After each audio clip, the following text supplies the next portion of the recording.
مرحبا بكم في عالم الحيوانات.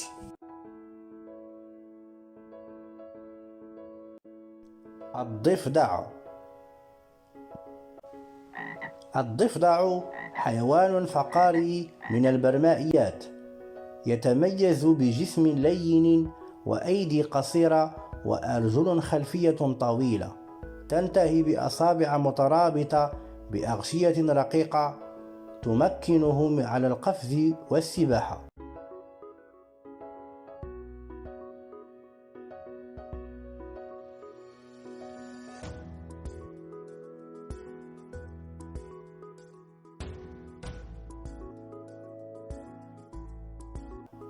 وله عيون جاحظة وصوت عالي يسمى النقيق، ويمكن سماعه من مسافات بعيدة نسبيا.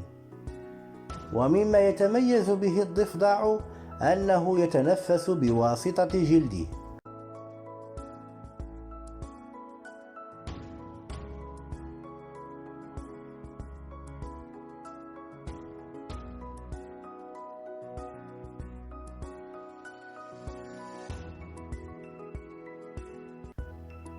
تتواجد الضفادع في مختلف أنحاء العالم تقريبا، وقد تم اكتشاف ما لا يقل عن 5000 نوع حتى الآن.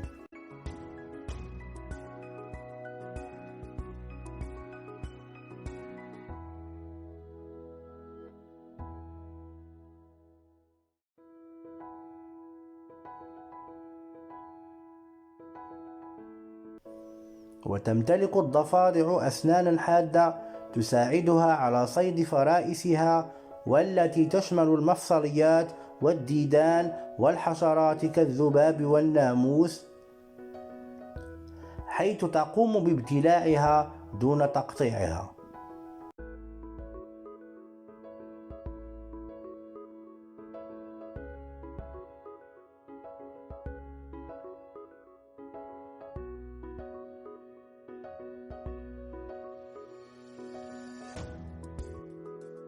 تضع أنثى الضفدع آلاف البيوض، وتقوم بحراستها بالتناوب مع الذكر مدة أسبوع كامل، وهو موعد تفقيس البيض.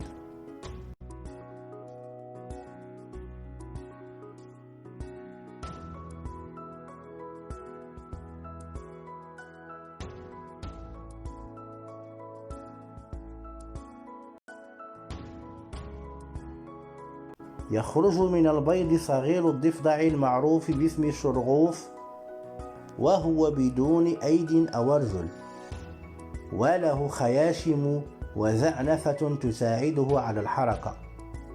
وبعد أسبوع من ولادته يبدأ شكله بالتغير ليصبح ضفدعا كاملا.